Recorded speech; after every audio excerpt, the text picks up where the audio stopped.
আসসালামু আলাইকুম রহমতুল্লাহি আবরাকাতু। আশা করি সকলে ভালো আছেন, আমিও আপনাদের দোয়ায় ভালো আছি। এই মুহূর্তে আমি রয়েছি বরিশাল লঞ্চ টার্মিনালে।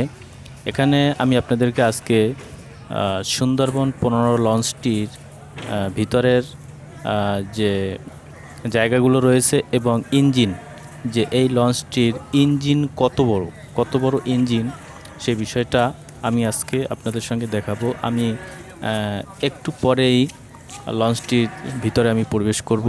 তো দেখেন, আমি একটু লঞ্চটিকে একটু জেড দেখাই বাহির থেকে, যে কত বড় একটা লঞ্চ। এই মাথা থেকে সেই মাথা যাইতে, হেঁটে যাইতে অনেকটা কষ্ট লাগবে। আমি এর আগেও অনেকবার এই লঞ্চটায় উঠেছিলাম, কিন্তু দেখেছি ভিতরে অনেক জায়গা। তাই চলুন, যারা এই লঞ্চটির ইঞ্জিন দেখতে চান, আর কি মেশিন দেখতে চান, তারা অবশ্যই আমার সঙ্গে থাকবেন এবং ভিতরের জায়গাগুলো দেখাবো এবং যতটা সম্ভব ভিতরের পরিবেশগুলো আমি আপনাদেরকে দেখানোর জন্য চেষ্টা করব। অবশ্যই আমার সঙ্গে থাকবেন।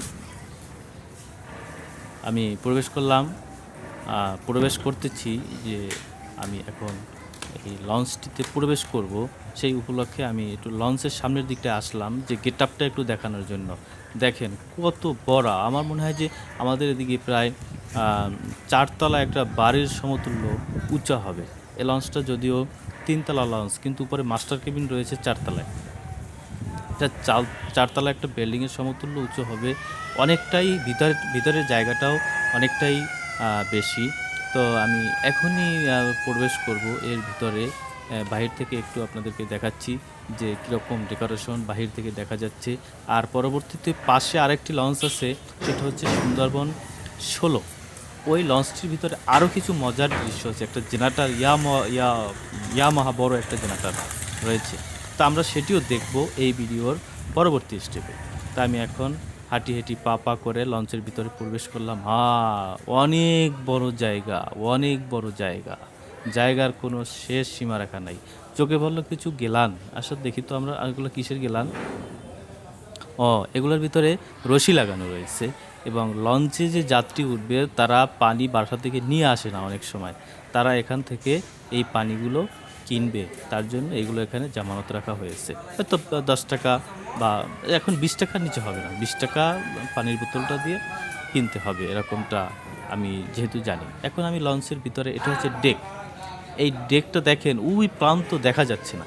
আর এখানে একটা বিষয় হচ্ছে যে এই যে ডেকটা, এই ডেকটার ভিতরে কত সারি মানুষ আর কি বেড করতে পারবে, আর কি বিছানা করতে পারবে, সেই বিষয়টা আমি আপনাদেরকে একটু বলার জন্য চেষ্টা করব। এই মুহূর্তে যারা লঞ্চের ভিতর বিভিন্ন জায়গায় শুয়ে আছে, এখন টাইম হচ্ছে প্রায় 2টা, কিন্তু এখন এই মুহূর্তে যারা লঞ্চের ভিতর শুয়ে আছে তারা হচ্ছে লঞ্চের স্টাফ। এত বড় একটা লঞ্চ, এর স্টাফ কমপক্ষে 100 জন স্টাফ হবে।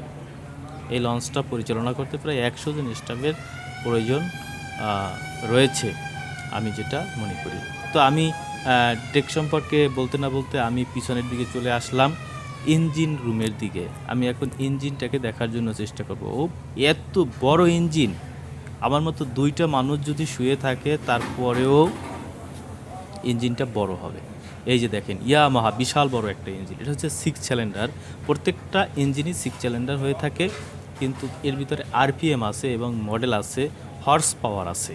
এটা যথেষ্ট শক্তিশালী। এই ধরনের 2টা ইঞ্জিন এর ভিতরে রয়েছে। তবে সুন্দরবন 16 লঞ্চে একটা জেনারেটর রয়েছে, সেই জেনারেটরটা অবশ্যই দেখাবো। সেই বিষয়টা আপনারা লক্ষ্য করবেন পরবর্তী ভিডিওতে। তো এখন আমি ওই প্রান্তে যাই। ওই প্রান্তে গিয়ে এই ভদ্রলোক আবার ইঞ্জিন দেখতেছে। ওই প্রান্তে গিয়ে আমি দেখি যে আসলে এই সেটের ইঞ্জিনটা কত বড়। আমি ফাঁক দিয়ে দেখার জন্য চেষ্টা করলাম, তারপরও দেখা যাচ্ছে একই রকম, 2টা ইঞ্জিনই এক সমান। তারপরেও আমি মোবাইলটা ভিতরে ঢুকাইয়া তারপরে দেখানোর জন্য চেষ্টা করতেছি। তারপরে আমি ভালোভাবে পারলাম না, একটু রিস্ক মনে হলো। তারপরে আমি এই সাইডে এসে তারপরে একটা ফাঁকা দিয়ে আমি ভিতরে মোবাইলটা ঢুকাবো, এর জন্য চেষ্টা করতেছি। অলরেডি ঢুকিয়ে ফেলাইছি। এখন দেখেন কত বড় ইঞ্জিন, ইয়ামাহা বড়, বিশাল বড় ইঞ্জিন। এটা 6 সিলিন্ডার। প্রত্যেকটা মেশিনই ইঞ্জিনই 6 সিলিন্ডার হয়ে থাকে, তারপরেও সেটা হর্স পাওয়ারের উপর ডিপেন্ড করে। তো এখন কথা হচ্ছে এই ডেকে কত সারি মানুষ ধরতে পারে, ধরে।